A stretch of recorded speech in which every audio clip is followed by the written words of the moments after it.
وَإِن تَصْبِرُوا وَتَتَّقُوا لَا يَضُرُّكُمْ كَيْدُهُمْ شَيْئًا۔ صبر سے انسان نیگیٹیوٹی کا شکار نہیں ہوتا، تقویٰ ہوتا ہے تو سیلف کنٹرول ہوتا ہے، پھر انسان اپنے دشمن اپنے حاسد کے ساتھ بھی احسان کرتا ہے، اور اگر اس کی طرف سے بری باتیں سنتا بھی ہے تو اتنا بڑا حوصلہ رکھتا ہے کہ جواباً برائی نہیں کرتا۔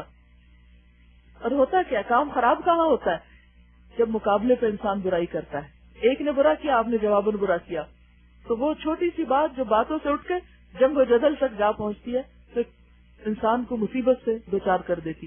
لیکن جب انسان دوسرے کی باتوں کے مقابلے میں خاموشی اور صبر سے کام لیتا ہے اور اللہ سے دعا کرتا رہتا ہے، اللہ سے ڈر کر کوئی ناروا بات زبان سے نہیں نکالتا، تو پھر کیا ہوتا ہے کہ طوفان آتے ہیں اور گزر جاتے ہیں اور دین کا کام چلتا رہتا ہے۔ اللہ جن کو چنتا ہے ان کو یہ سعادت بخشے رکھتا ہے اور وہ کرتے چلے جاتے۔ لیکن اگر دل میں کھوٹ ہو اور صبر نہ کرے انسان تو چھوٹی چھوٹی باتوں پر ہمت حوصلہ ہار کے بیٹھ جاتا ہے، لہذا نیکی کے ایک بڑے موقع کو گنوا دیتا ہے۔ ان اللہ بما یعملون محیط، جو کچھ یہ کر رہے ہیں اللہ اس پر حاوی ہے، سب پتہ ہے اللہ کو، ان کی سازشیں تمہیں کوئی نقصان نہیں دیں گی کیونکہ وہ سب اللہ کے علم میں ہے۔ اب یہاں سے جنگ احد کا کچھ واقعہ بیان کیا جائے گا۔ قرآن کا یہ طریقہ ہے کہ وہ احکامات کے ساتھ ساتھ حالات کے ساتھ ساتھ تاریخ سے بھی ہمیں سبق سکھاتا ہے۔ تو یہ مسلمانوں کی تاریخ ہے۔ جنگ احد آپ سب کو معلوم ہے جنگ بدر کے بعد ہوئی۔ جنگ بدر میں جب کفار نے نقصان اٹھایا تو بہت غصے کا شکار ہوئے اور انہوں نے قسمیں کھائی کہ ہم اپنا انتقام لے کر رہیں گے، اور اگلے سال ایک بڑی فوج اور لشکر کو لے کر مدینہ پر حملہ آور ہوئے۔ تو اس وقت آپ صلی اللہ علیہ وسلم نے صحابہ کے ساتھ مشورہ جب کیا تو اکثریت کی رائے یہ تھی کہ مدینہ سے باہر نکل کر حملہ کیا جائے۔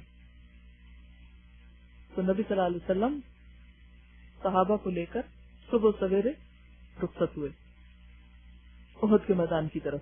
وَإِذْ غَدَوْتَ مِنْ أَهْلِكَ تُبَوِّئُ الْمُؤْمِنِينَ مَقَاعِدَ لِلْقِتَالِ۔ اے پیغمبر صلی اللہ علیہ وسلم، مسلمانوں کے سامنے اس موقع کا ذکر کرو جب تم صبح سویرے اپنے گھر سے نکلے تھے۔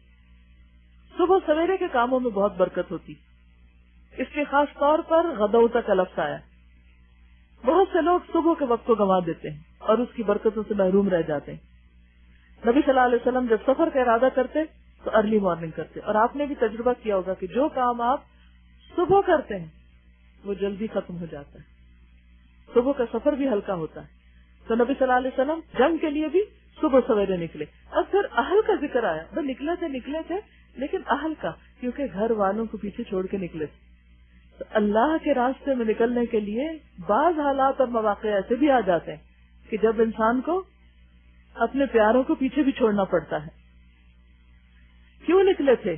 تُبَوِّئُ الْمُؤْمِنِينَ مَقَاعِدَ لِلْقِتَالِ، لیڈرشپ کی ذمہ داریاں ادا کرنے کے لیے مسلمانوں کو جنگ کے لیے جا بجا معمور کر رہے تھے، ہر ایک کو اس کی رسپانسبلٹی اور پلیس بتا رہے تھے کہ کس کو کہاں کیا کرنا ہے، کس کو کہاں کھڑے ہونا ہے، کون درے پہ ہوگا، کون فرنٹ پہ ہوگا، کون پیچھے ہوگا، کیونکہ آرگنائزیشن کے بغیر کوئی کام نہیں ہو سکتا۔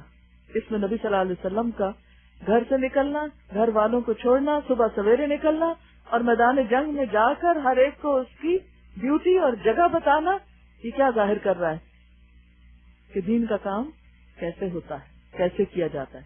یہ نہیں کہ بس ایک جوش جذبے میں ہلڑ بازی کر کے گھر سے نکل گئے اور کہا کہ ہم اللہ کے دین کی خدمت کے لیے جا رہے ہیں، نہیں، اس کے لیے پھر ڈسپلن بھی چاہیے، آرگنائزیشن بھی چاہیے۔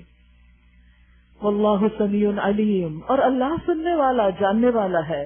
یاد کرو جب تم میں سے دو گروہ بزدلی دکھانے پر آمادہ ہو گئے تھے، دو گروہ بزدلی دکھانے پہ آمادہ ہو گئے، انسان ہے نا، کمزور ہے۔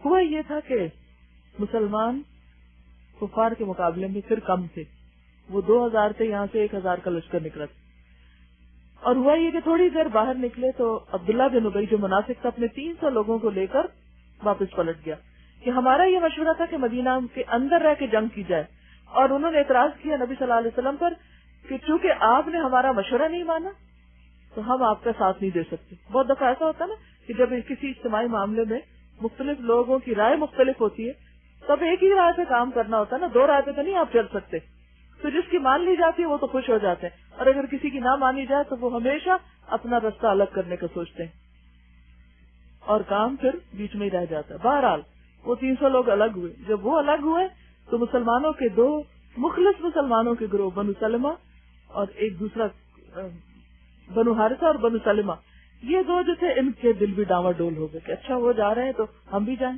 یہ ہوتا ہے کہ جب ایک شخص پیچھے ہٹتا ہے تو بہت سے اور لوگ وہ پیچھے ہٹتے. مثلا اگر نماز ہو رہی ہے اور اگر ایک شخص نکل گیا تو اس میں کہیں گے اچھا اب ہم کس وقت نکلیں گے، ہم بھی چلیں. یہ ایک نفسیاتی اثر ہوتا ہے. اسی لیے میدان جنگ سے پیچھے ہٹنے کو کبیرہ گناہوں میں شمار کیا گیا. لیکن اللہ نے ان کے دلوں کو تھام لیا. مخلص تھے نا، منافقوں کو نہیں تھاما. وہ جانے لگے تو اللہ نے کہا جاؤ تمہاری ضرورت نہیں. لیکن جب مخلص ڈگمگانے لگے، بزدلی دکھانے لگے تو اللہ نے ان کے دل تھام لیے. اور یہ ایک حقیقت ہے کہ جب اندر اخلاص ہوتا ہے نا، ایمان مضبوط ہوتا ہے تو مشکل وقتوں میں انسان لرزتا ضرور ہے، ٹھوکر بھی کھاتا ہے، سلپ بھی کر جاتا ہے، گر بھی جاتا ہے، لیکن اللہ تھام لیتا ہے. اور اگر اخلاص نہ ہو، دل میں دنیا کی محبت دین کی محبت سے زیادہ ہو تو پھر اللہ کو ایسے لوگ نہیں چاہیے. واللہ ولیہما، اور اللہ ان دونوں کا دوست ہے، دونوں کا دوست تھا، ولی تھا. اور اللہ پر چاہیے کہ مومن توکل کیا کریں مشکل حالات میں، تکلیف دہ صورتحال کے موقع پر. اور پھر ڈرنے کی کیا ضرورت تھی؟ آج تک بھی تو اللہ مدد کرتا آیا نا. آخر اس سے پہلے جنگ بدر میں اللہ تمہاری مدد کر چکا تھا. اس وقت تو عبداللہ بن ابی تمہارے ساتھ نہیں تھا، وہ تو بعد میں مسلمان ہوا تھا. تم نے اس کے بغیر جنگ جیتی تھی. کس کی مدد سے؟ عبداللہ بن ابی کی مدد سے نہیں، اللہ کی مدد سے. اور اللہ آج بھی موجود ہے، لہذا اس کے واپس جانے پہ تم کیوں دل چھوٹا کر رہے ہو؟ دیکھو جنگ بدر میں اللہ تمہاری مدد کر چکا، حالانکہ اس وقت تم بہت کمزور تھے، تھوڑے تھے، کم تھے. لہذا تم کو چاہیے کہ اللہ کی ناشکری سے بچو، کیونکہ جب امتحان بڑا ہوتا ہے، کام بڑا ہوتا ہے تو وہ بھی ایک عنایت ہوتی ہے، اگرچہ مشکل ہوتی ہے لیکن اللہ کا فضل ہوتا ہے. قرآن نعمت ہے لیکن ساتھ مشکلات بھی ہیں، رعد و برق بھی ہے. اور اسی طرح روزہ ہے تو بھی مشکل کے ساتھ آسانی بھی ہے، یعنی نیکی اجر ہے، ثواب ہے. اس کا ثواب بڑھتا ہی چلا جاتا ہے. جتنا زیادہ اخلاص ہوگا، جتنی زیادہ اللہ کی یاد اس روزے میں ہوگی، اتنا ہی اجر زیادہ ہوگا. تو یہ تو ایک قدرتی بات ہے کہ جب مشکل بڑی آتی ہے تو اس کے ساتھ اجر بھی بڑا لاتی. تو اس مشکل پر بھی شکر کرو کہ بڑے اجر کمانے کا موقع آ گیا. فاتقوا اللہ لعلکم تشکرون. اللہ سے ڈر کے سارے معاملات کرو اور امید ہے کہ تم اب شکر گزار بنو گے. یاد کرو جب تم مومنوں سے کہہ رہے تھے کیا تمہارے لیے یہ بات کافی نہیں کہ اللہ 3000 فرشتے اتار کر تمہاری مدد کرے؟ بے شک ان تصبروا وتتقوا، صبر اور تقوی ساتھ ساتھ. اگر تم صبر کرو گے اور تقوی اختیار کرو گے اور اللہ سے ڈرتے ہوئے کام کرو گے تو جس آن دشمن تمہارے اوپر چڑھ کر آئیں گے اسی وقت تمہارا رب 3000 نہیں 5000 صاحب نشان فرشتوں سے تمہاری مدد کرے گا. یہ بات اللہ نے تمہیں اس لیے بتا دی کہ تم خوش ہو جاؤ اور تمہارے دل مطمئن ہو جائے. تو اس سے پتہ یہ چلتا ہے کہ جتنا ایمان، تقوی اور صبر زیادہ ہوگا اتنی ہی زیادہ اللہ کی مدد آئے گی.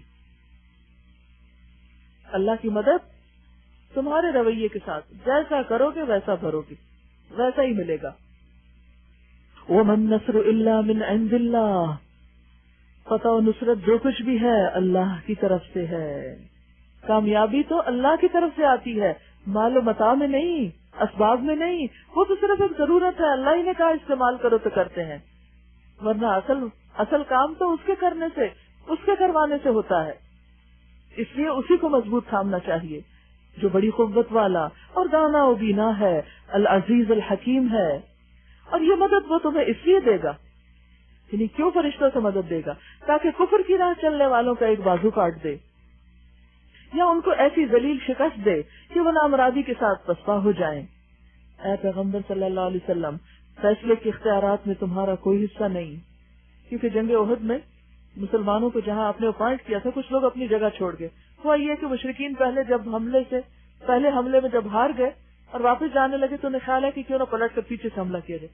خالد بن ولید جو لشکر کے سردار تھے وہ پیچھے سے چکر کاٹ کے آئے اور مسلمانوں پر حملہ کر دیا اس وقت جبکہ مسلمان مال غنیمت سمیٹ رہے تھے. اور اس طرح لشکر میں ہلچل مچ گئی, تتر بتر ہو گئے, ہر کوئی بھاگنے لگ گیا, افراتفری ہو گئی, 70 مسلمان شہید ہو گئے. نبی صلی اللہ علیہ وسلم ایک گڑھے میں گر پڑے, آپ کا دانت ٹوٹ گیا, آپ کے گال پر جو خود تھا وہ لوہے کا جو ہوتا ہے ہیلمٹ ہوتا ہے اس کے ایک کیل جو تھا وہ اندر چپ گیا